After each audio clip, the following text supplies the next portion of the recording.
አሰላሙ አለይኩም ወራህመቱላህ። ለቻናሉ አዲስ ለሆናችሁ በሙሉ ሰብስክራይብ በማድረግ የቻናሉን ቤተሰብ እንድትሆኑ በአክብሮት እንጋብዛለን።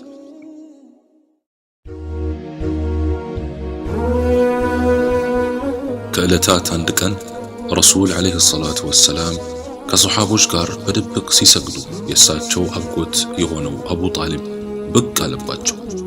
ሰላታቸውን እስኪያጠናቅቁ ከጠበቀ በኋላ ምን አይነት አዲስ ሃይማኖት ነው በማለት ረሱልን ዓለይሂ ሰላቱ ወሰላም ጠየቃቸው።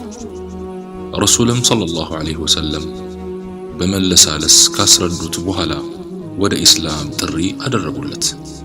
ይሁን እንጂ የአባቶችን ሃይማኖት አልለቅም በሚል የወደቀ ምክንያት ጥሪውን መቀበል እምቢ ብሎ ልጁን ዓሊይን ግን ከረሱል ዓለይሂ ሰላቱ ወሰላም እንዳይለይ መከረው። የሰሓቦችም ቁጥር ቀን በቀን እየጨመረ በየጊዜውና በየአጋጣሚው የሚወርደው የቁርአን አንቀጽ በሶስት ወር ውስጥ ልባቸውን በኢማን አጠነከረው። ከዚያም አላህ ሱብሓነሁ ወተዓላ ረሱልን ሰለላሁ ዐለይሂ ወሰለም የቅርብ ዘመዶቻቸውን ዳዕዋ እንዲያደርጉላቸው አዘዛቸው። ረሱል ሰለላሁ ዐለይሂ ወሰለም ዋዛ አይደሉምና ገራሚ ስልት ነበር የተጠቀሙት። አንድ ተራራ ላይ በመውጣት የመካን ህዝብ ተጣሩ። ከዚያም ሁሉም ተሰበሰበ። ረሱል ዓለይሂ ሰላቱ ወሰላም ወገኖቼ እኔ እናንተ ዘንድ ታማኝ አይደለሁምን አሉ። ሁሉም ነህ ብሎ መሰከረላቸው። ከዚያም ረሱልም ወራሪዎች ሊወሯችሁ እየመጡ ነው ብላችሁ አታምኑኝምን አሏቸው። ሁሉም እናምናለን በማለት መለሱላቸው። ያን ጊዜ ረሱል ዓለይሂ ሰላቱ ወሰላም የበኒ ከዓብ ጎሳዎች ሆይ ራሳችሁን ከእሳት አድኑ፣ የዓብዱ ሸምስ ጎሳዎች ሆይ ራሳችሁን ከእሳት አድኑ፣ የበኒ ዓብድ መናፍ ጎሳዎች ሆይ ራሳችሁን ከእሳት አድኑ፣ የሐሽምና የዓብዱል ሙጠሊብ ጎሳዎች ሆይ ራሳችሁን ከእሳት አድኑ።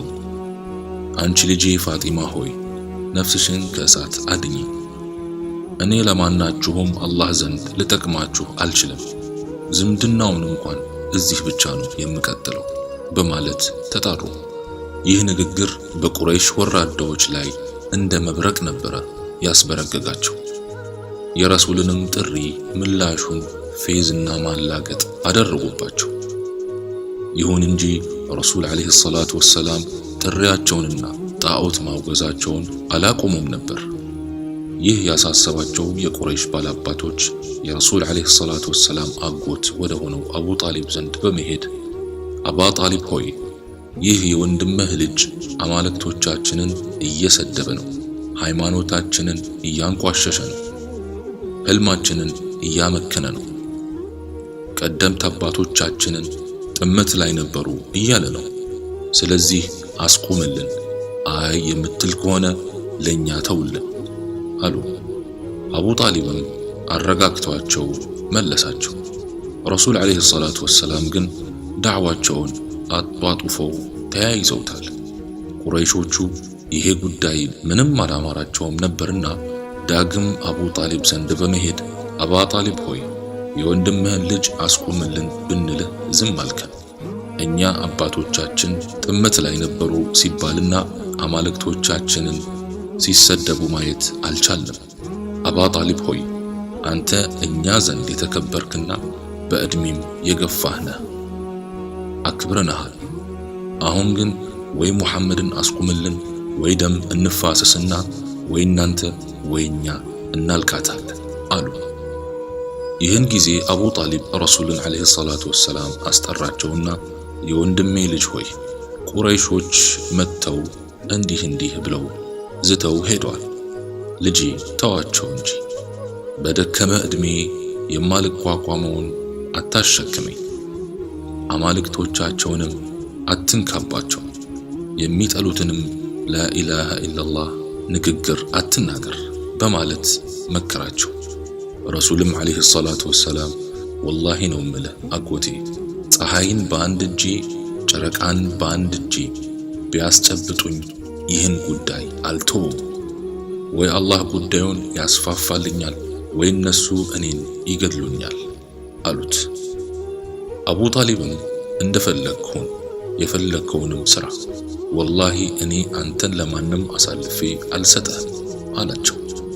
ቁረይሾች ምንም እንኳን ሙሐመድን ለማታለል ብዙ ብልጭልጮችን ቢጠቀሙ እሳቸው ግን ከቆብ አልቆጠሩትም። ረሱል ዓለይሂ ሰላቱ ወሰላም አጋጣሚዎቹን እየተጠቀሙ ተከታዮቻቸውን ማበራከትን ተያያዙት። አሁን የሐጅ ስነ ስርዓት ተቃርቧል። የሐጅ ወር ሲገባ አረብ የተባለ ሁሉ ከነመሪዎቻቸው መካ በመምጣት ያሳልፋሉ። ቁረይሾች ግን እጅጉን ሰግቷል። ምናልባት ለሐጅ ስነ ስርዓት የሚመጣው የአረብ ነገድ የሙሐመድን ጥሪ ሰምተው እንዳይቀበሉትም እጅጉን ስጋት አድሮባቸዋል።